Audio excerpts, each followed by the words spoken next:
그동안 사형이 확정돼 복역 중이던 흉악범 9명에 대한 사형이 오늘 집행됐습니다. 보도에 김정훈 기자입니다. 이 밖에 사형이 집행된 사람은 서지우, 황영미, 서병원, 심재화 그리고 윤도영 등입니다.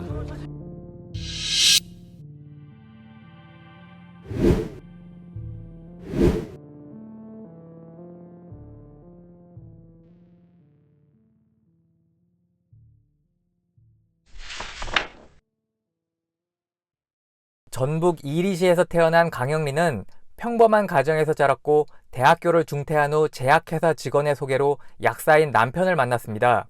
남편이 운영하던 약국은 매우 잘 되어 성북구에서 세금을 제일 많이 냈다는 말도 있었습니다. 남편은 전처 사이에 2 자녀가 있었지만 그들은 2년간 교제한 후 1980년 혼인신고를 하였습니다. 그리고 그녀는 남편 사이에 아들 1명과 딸 1명을 낳았습니다.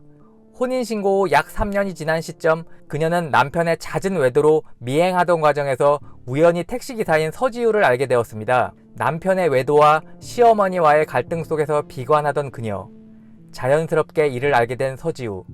결국 그들은 어리석은 판단을 하게 됩니다.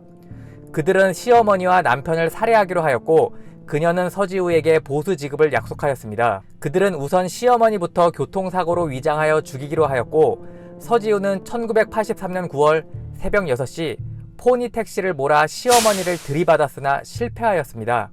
그들은 목격자 행세 등 역할을 할 추가적인 공범까지 끌어들였고 그녀는 보수로 1,600만 원을 지불하였습니다. 첫 범행으로부터 약 8개월 후 서지우는 봉고차로 시어머니를 재차 들이받았으나 또다시 실패하였습니다.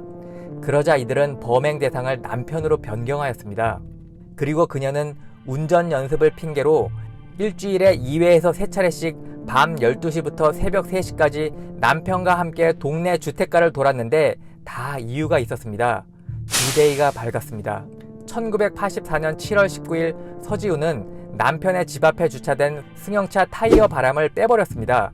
그리고 그녀는 다음날 새벽 3시 10분 운전 연습 중 타이어 펑크가 났다면서 남편에게 수리하도록 시켰고 이에 남편이 차도 위에서 타이어를 교환하자 서지우가 포니 승용차를 운전하여 남편을 들이받았습니다. 남편은 그날 오전 치료 중 사망하였습니다.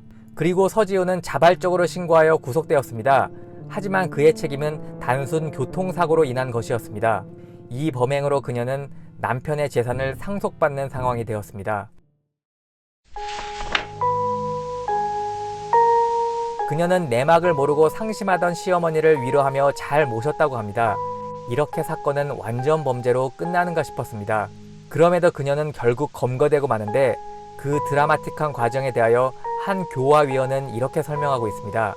그녀는 입맛을 잃은 시어머니를 위하여 김밥을 정성껏 만들어 보냈다고 합니다. 시어머니가 한 개를 덥석 집어 먹으려던 찰나 순간 서늘한 기운이 등골을 타고 흐르면서 약국에서 한창 바쁠 며느리가 이 시간에 어쩐 일로 갑자기 김밥을 싸서 보냈을까?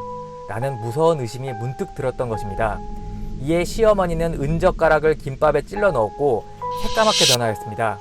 시어머니는 경찰에 아들 사건의 재수사를 요청합니다. 시어머니의 재수사 요청을 모르던 그녀는 서지우를 면회갔습니다. 약속된 대가가 가족에게 다 지불되지 않자 서지우가 그녀에게 이를 이행하라는 의미로 의심될 수 있는 말을 하였고 이러한 대화 내용이 입회 교도관에 의하여 면회 일지에 기재되었던 것입니다. 그렇게 청부살인의 전모가 밝혀졌습니다.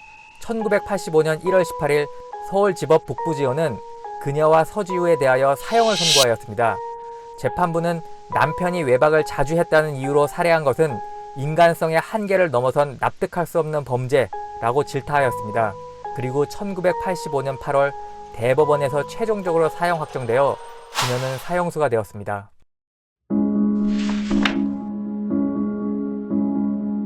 한 교화위원에 의하면 그녀는 생기발랄하고 열정적이며 달변가로 활활 타오르는 불꽃의 이미지를 떠올리게 했다고 합니다. 그녀는 사형 선고 후 종교에 기이하였고 시어머니에게 회개의 편지를 보내며 간절히 용서를 구하였지만 용서받지 못하였습니다. 특히 시누이는 그녀의 종교위원과 교화위원에게 회개한다는 그녀의 편지는 모두 위선이고 거짓이니 그녀를 위한 구명운동을 하지 말아달라 라고 하였습니다. 오빠를 잃고 어머니까지 잃을 뻔하였던 가족의 입장에서는 당연한 요구일 것입니다. 그와 별개로 그녀는 매우 모범적인 수용 생활로 교도관이나 같은 재소자들로부터 인기가 높았다고 합니다. 특히 재소자들을 상대로 종교를 전파하는 등 재소자 교화에 나름의 역할을 함으로써 교도 행정에 많은 도움을 주었다고 합니다. 그녀는 신입이 들어오면 화장실 옆에 재우는 관행을 깼고 신입들의 옷을 손수 빨아 입히는 등 친화력도 좋았습니다. 이런 이유 등으로 모범 사형수로서 교도소 측으로부터 후한 대우를 받았던 것으로 보입니다. 다른 사형수들과 달리 사형 확정 후 6년 이상 집행되지 않았던 점도 이와 같은 그녀의 모범적인 수용 생활로 인한 것으로 추측됩니다. 아울러 출소한 사람들이 잇따라 그녀에게 면회를 왔고 영치금과 영치물이 풍성해졌습니다. 그러면서 그녀는 살고자 하는 의지를 강하게 키워갔습니다. 본인 스스로가 구명을 위하여 노력하였고 어느 정도 자기는 구명될 것으로 기대를 많이 했던 것으로 알려져 있었습니다. 한 교화위원회 회고에 의하면 교화위원에게는 마땅히 죽어야 할 죄를 지었노라 라는 말을 늘어놓으면서 정작 출소한 사람들을 통해서는 살아날 방법을 은밀히 찾고 있는 이중성으로 인하여 실망도 하였다고 합니다. 사형수 생활 4년째 되던 1989년, 당시 꽤 청취율이 높았던 신앙 간증 프로그램에 법무부 교정국의 허락을 받아 그녀가 출연하는 일이 발생하였습니다. 제작진이 직접 서울구치소로 와 녹음했다고 합니다. 극히 이례적이었던 사형수의 방송 출연은 청취자들에게 큰 반향을 일으켰다고 합니다. 하지만 여기서 역효과가 났습니다. 피해자 가족들이 교정당국에 격렬하게 항의하였던 것입니다. 그도 그럴 것이 신앙 간증 프로그램에 나왔다면 그녀가 회개하여 새 사람이 되었다는 점이 부각되었을 것이고 사람들의 동정을 이끌어내 가명이 이루어질 수 있도록 은근히 피해자 가족들에게 범행의 책임을 전가하는 뉘앙스가 풍겼을 수도 있습니다. 만일 그렇다면 유가족들의 항의는 당연한 것일 겁니다.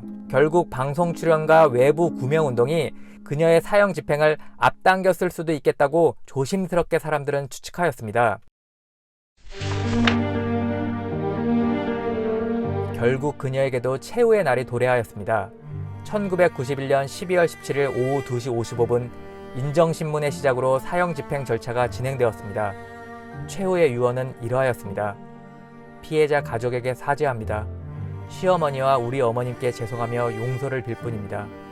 예수님을 미리 알았더라면 이런 죄를 짓지 않았을 것인데 늦게나마 진실로 용서를 빕니다. 우리 어머님은 나만 이렇게 방에 불을 뗄 수 있냐며 찬방에서 주무셨는데 이제는 딸이 천국에 가니 어머니 따뜻하게 주무실 수 있기를 바랍니다. 하나님께 자녀들의 도움을 빕니다. 영치금은 아무 영화원이라도 전달되었으면 합니다. 소장님 이와 여러분들께서 잘해주어 포근하게 있다가 갑니다. 목사님 참으로 감사를 드립니다. 유언을 마친 후 집행을 위하여 휘장이 닫혔고 그녀는 주변 사람들에게 더 크게 노래를 불러달라고 요청하였습니다. 그리고 잠시 후 쿵 소리가 남과 동시에 더 이상 그녀의 노랫소리는 들리지 않았습니다. 교수형을 집행하던 한 교도관은 소장에게 10만 원짜리 수표를 보이면서 검사님이 준 노잣돈인데 소장님도 노잣돈을 내놓으시죠 라고 말하며 한없이 무거운 분위기를 극복하고자 함인지 농담을 하였다고 합니다. 죽어 상여 나갈 때 노잣돈을 주듯이 사형장에서 일하는 교도관들에게도 노잣돈을 달라는 의미였습니다. 보통 심장이 멎기까지 10여 분 정도 걸린다는데 여자들은 좀 더 오래 가기도 한다고 합니다. 그런데 이날의 사형 집행은 쉽사리 끝나지 않았습니다. 집행 교도관들이 휘장 속에서 대화하는 말이 들려왔습니다. 갔어? 오래가. 조금 후 가버렸어? 아직 멀었어. 현장에 있었던 한 종교위원은 다들 길어지는 상황에서 제정신이 아닌 것 같다고 회고하였습니다. 그렇게 그녀는 목숨으로 죗값을 치렀고 다음날 고향인 이리시의 한 공원 묘지에 묻혔습니다.